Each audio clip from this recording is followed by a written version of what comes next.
welcome back to the Deep Dive. Today we have something, Yeah. well, something genuinely special. We are celebrating the return of a legendary name, It's a big one. a huge one. Volkswagen is bringing back the Polo, but it has been completely, totally reinvented for the electric age. Right. So we're diving deep into everything we can find on the new Volkswagen ID.Polo. This isn't just another car in the lineup. It's being positioned as their critical entry-level affordable EV. It's the true successor. To true successor, yeah. To the car that defined practical driving for millions. Our mission today is to really unpack all this source material to understand the massive shifts VW is making in engineering, affordability, and accessibility. And what's fascinating here is just the sheer weight they're putting on this model. The CEO, Thomas Schaefer, isn't just calling it a new small car. He's calling the ID.Polo the start of a new generation of Volkswagen. New generation. Yeah. It's designed to make electric mobility genuinely accessible in Europe, aiming for that critical headline price, starting at 25,000 euros. This car is basically the poster child for their whole Boost 2030 strategy. And you can't talk strategy without talking about the name. I mean, that's a huge marketing call. They were playing with those generic numbers, right? IDD2, the ID.2 all concept. They were, yeah. But they scrapped all that and went right back to the heritage name, Polo. And that tells you everything about the stakes. They're saying, this is a car you know and trust. Now it's electric. It has to be a default choice, not some kind of electric novelty. Exactly. So let's start with the big picture. The ID.Polo is launching in 2026. This isn't some standalone project, is it? Not at all. It's the tip of the spear. The sources we've seen suggest it's the first of 4 new small or compact EVs coming from VW. So why is this launch and this specific small car segment so critical for them right now? It's all about competition. I mean, global market competition, but especially the need to stake a claim in that value segment. This affordable EV class is just heating up like crazy, and Volkswagen is feeling serious pressure from a lot of quality stuff coming from China. They need a real answer. They need a decisive, quality, and affordable answer, and frankly, they needed it a couple of years ago. The ID.Polo is meant to lean on VW's core strengths: quality, intuitive use, functionality, and of course, that affordability. It's about nailing that balance 50 years after the first ever Polo. Precisely. And the design seems to reflect that. It's this new, pure, positive design language from Andreas Mind. It's cleaner, less fussy. More modern and simple. Yes. But when you look at the physical size, there's a really interesting paradox. We know the Polo is a compact car and the ID. Polo stays about the same length, around 4.05 meters. Okay. But it's grown in the one dimension that really matters for the inside, the width. It's expanded by 6 whole centimeters to just over 1.8 liters wide. 6 centimeters doesn't sound like a lot on paper. It doesn't, but that, combined with the electric platform, has created a functionality shockwave. And here's where it gets really cool. Despite being a Polo on the outside, the sources say it offers interior space that's comparable to the current, much larger, combustion engine Golf. Wow, okay, a Golf on the inside. That's the magic of the MEB platform. You get rid of the engine bay, shrink the overhangs, and you just gain all this internal volume. But the real practical headline, the number that makes you look twice, is the boot space. Don't tell me it's bigger too. It's jumped by a staggering 24% compared to the old Polo. We're talking about a leap from 351 liters to 435 liters. 435. Yep. Even the more conservative figure in one analysis puts it at 420 liters. That's basically giving you the cargo space of a mid-size family car, like the Golf, but in a super mini package. That is genuinely transformative. It goes from a city car to maybe your only family car. Could be, yeah. A Golf-sized boot in a Polo. That's clever engineering. Which brings us to the hard question. How do you do all that and still hit a 25,000 euro price? That's where the technical foundation comes in. Right. Let's talk platform, the ID. Polo is on the refined MEB Plus platform. But the single biggest technical difference is the drivetrain. For the first time in a one-motor version on this platform, they were using front-wheel drive. Wait a minute. Aren't all the current ID models like the ID.3 rear-wheel drive? That's the pivot. It's a huge, calculated technical shift.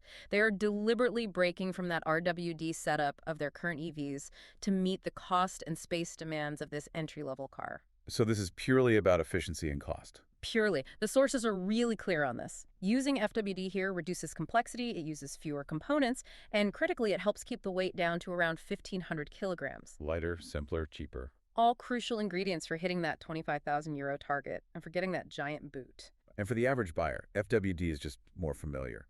The Polo has always been a front-wheel drive car. But they didn't just reuse an old system, did they? We have details on the new motor, the APP 290. Exactly. The APP stands for Axle Parallel Arrangement. It's a highly integrated unit, optimized for front wheel efficiency, and it delivers up to 290 Newton meters of torque. It's designed specifically for this compact, cost-focused setup. And are they skimping on power to hit the price?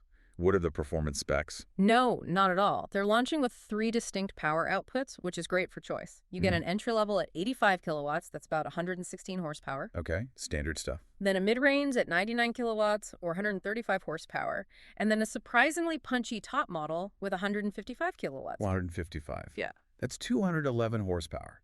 That's serious power for a car this size. It really is. But, know what people are thinking, where's the GTI? You won't have to wait long. The sources confirm it, the ID. Polo GTI is coming later in 2026, and it's going to push 166 kilowatts or 226 metric horsepower. So a 230 horsepower. And is that still front-wheel drive? It is. Even the sporty GTI sticks with the front-wheel drive layout. It maintains that core Polo DNA. Okay, let's pivot to the heart of any EV, the battery, the ID. Polo has this interesting dual battery strategy. Both use the new PowerCo unified cell tech made in Europe. Right, from their Salzgitter factory, which is a big deal for supply chain control. And this dual chemistry approach is the key to hitting both the entry price and getting those impressive range numbers. So, 2 distinct options. 2 very distinct options. The smaller one is 37 kilowatts net capacity, and it uses LFP chemistry. LFP, lithium iron phosphate. That's the cheaper, more robust chemistry. Good for entry-level models because you can charge it to 100% all the time without as much worry. Exactly right. That LFP pack is estimated to deliver around 300 kilometers WLTP, maybe 200 miles in the real world. More than enough for city driving. It charges at up to 90 kilowatts EC. Okay, and then for the long-distance drivers? You jump up to the larger battery, 52 kilowatts net usable capacity, and this one uses NMC chemistry. Nickel, manganese, cobalt. So higher energy density? Much higher. And this is where the ID.Polo really starts to stand out. The range estimate is 450 kilometers, or about 280 miles WLTP. And this pack can handle a faster DC charge, up to 130 kilowatts. 280 miles for a small entry-level EV. Yeah. That is class-leading. How did they manage that without making the battery enormous and expensive? This is our innovation nugget. This is the detail the sources are really excited about. It's the use of cell-to-pack technology. Cell-to-pack. Okay, break that down for us. So traditional EV batteries put cells into modules, and then the modules go into the big pack housing.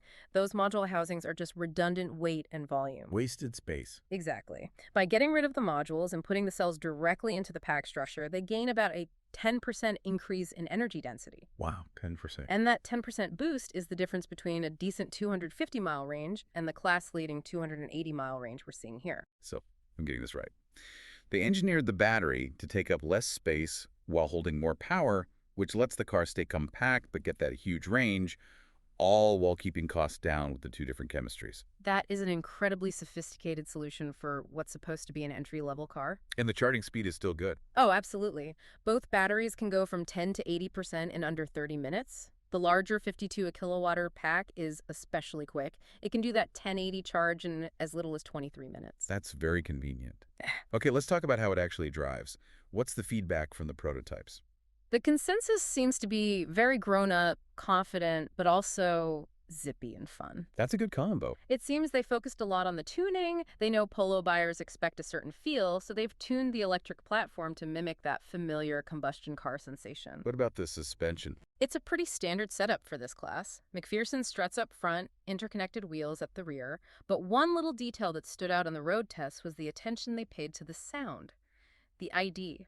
Polo has a new, distinct AVAS sound. AVAS. That's the pedestrian warning noise at low speeds. Precisely.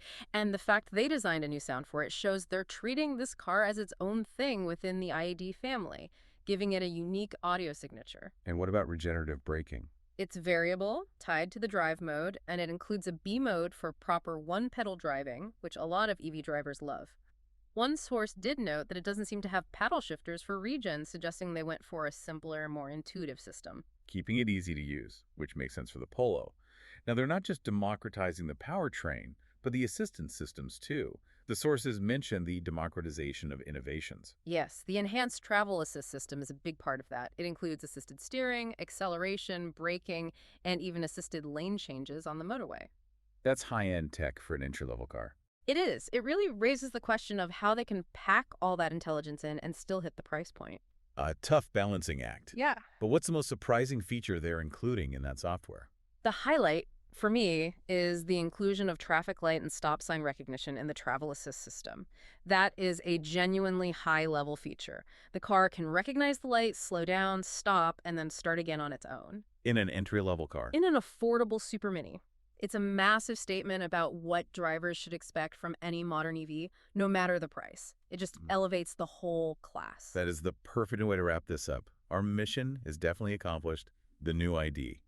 Polo really is a trifecta of progress. You've got the affordable price at 25,000 euros, class-leading range of up to 280 miles, and that huge efficient engineering shift with the FWD platform. And if you connect it to the bigger picture, the ID.